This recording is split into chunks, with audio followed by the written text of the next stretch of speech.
जीवन का चमत्कार 40 हफ्ते लंबी एक प्रक्रिया जिसमें आप एक सेल से बदलकर एक पूरी तरह से विकसित इंसान बने। ये सब हुआ आपकी माँ के गर्भ के अंदर। अब जरा कल्पना कीजिए कि आप एक आर्टिफिशियल गर्भ में जन्मे हो, एक ऐसी विकसित मशीन जो न केवल गर्भ की जगह ले सके बल्कि गर्भ के वातावरण को भी बेहतर बना सके। क्या हो अगर हम आर्टिफिशियल गर्भ के जरिए जन्म दे पाएं और बच्चों को मॉडर्न टेक्नोलॉजी के जरिए दुनिया में ला पाएं? हमें आर्टिफिशियल गर्भ से क्या फायदा मिलेगा? क्या आपको इसमें कोई बुराई नजर आती है? और क्या आप इस जीवन में ऐसा होते देख पाएंगे? आप देख रहे हैं SSR फैक्ट्स और ये है क्या हो अगर हम आर्टिफिशियल मशीन के जरिए जन्म दे सके। आपको खुद के गर्भ में रहने के महीने याद नहीं होंगे, लेकिन ये तो मैं आराम से कह सकता हूँ कि आप एक पारंपरिक गर्भ से ही इस दुनिया में आए होंगे। अब क्या होता अगर आपका जन्म एक नई टेक्नोलॉजी वाले आर्टिफिशियल गर्भ से हुआ होता? तो आपको एक साइंस बेबी होने के क्या फायदे मिलते?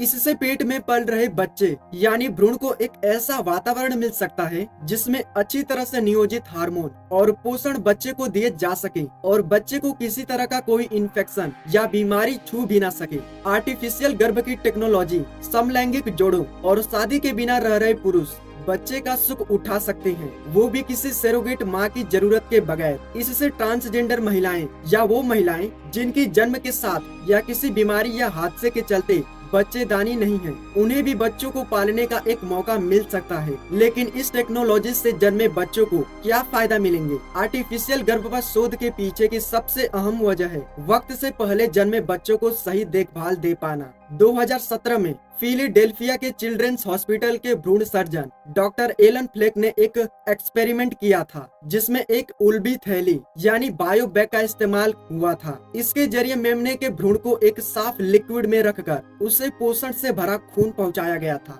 ये एक्सपेरिमेंट 23वें से 27वें हफ्ते के इंसानी गर्भ को ध्यान में रखकर बनाया गया था। जब इन्हें बायोबैग में से निकाला गया तो ये मेमने ऐसे ही बड़े हुए जैसे नॉर्मल गर्भ से निकले दूसरे मेमने। वाओ, कितने क्यूट हैं ये। वहीं दूसरी तरफ हमें इसका भी ध्यान रखना होगा कि कहीं आर्टिफिशियल गर्भ के इस्तेमाल में कोई हानि तो नहीं, क्या इसके कोई नुकसान होंगे?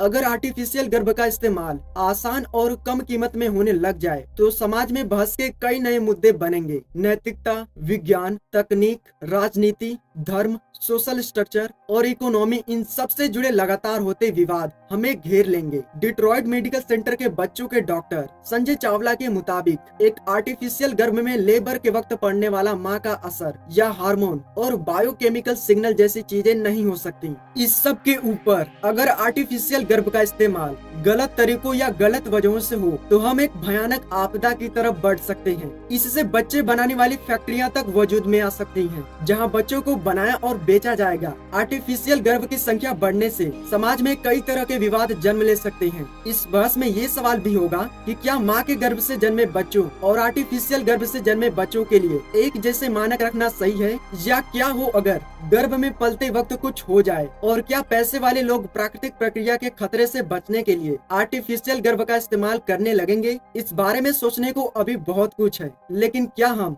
अपने जीवन में ये होते देख पाएंगे? आइंडहोवन यूनिवर्सिटी में एक ऐसे तरीके पर काम हो रहा है जिससे बेबीज के लिए आर्टिफिशियल इंक्यूबेटर प्रोवाइड कराया जा सके। ऐसा इंक्यूबेटर जो एक गर्भ की जगह ले सके। इस तरीके से बच्चों को एक नार से जुड़ी नकली प्लेसेंटा के जरिए पोषण और ऑक्सीजन पहुंचाया जा सकेगा। अगर सब कुछ प्लान के मुताबिक होता है तो ये रिसर्च 5 साल जारी रहेगी और फिर ह्यूमन बेबीज को भी इसमें शामिल किया जा सकेगा। आर्टिफिशियल गर्भ के वातावरण में बच्चों को वैसा ही माहौल मिलेगा जैसा एक असली गर्भ में मिलता है। जो भी हो, इससे कोई न कोई बदलाव तो आना ही है। लेकिन अगर हमने प्री मैच्योर बेबीज के लिए ये टेक्नोलॉजी डेवलप कर ली तो ये एक अच्छी खबर साबित होगी। इससे हम आगे कई चीजों को आर्टिफिशियल तरीके से बना पाने के बारे में सोच सकते हैं। शायद धरती को बर्बाद कर देने के बाद एक दिन हम अपने लिए एक आर्टिफिशियल ग्रह भी बना पाए। जो भी हो, क्या होगा अगर हमारा सूरज कल ही फट जाए? क्या हम जीवित रह पाएंगे? ये जानने के लिए आप इस वीडियो को देख सकते हैं।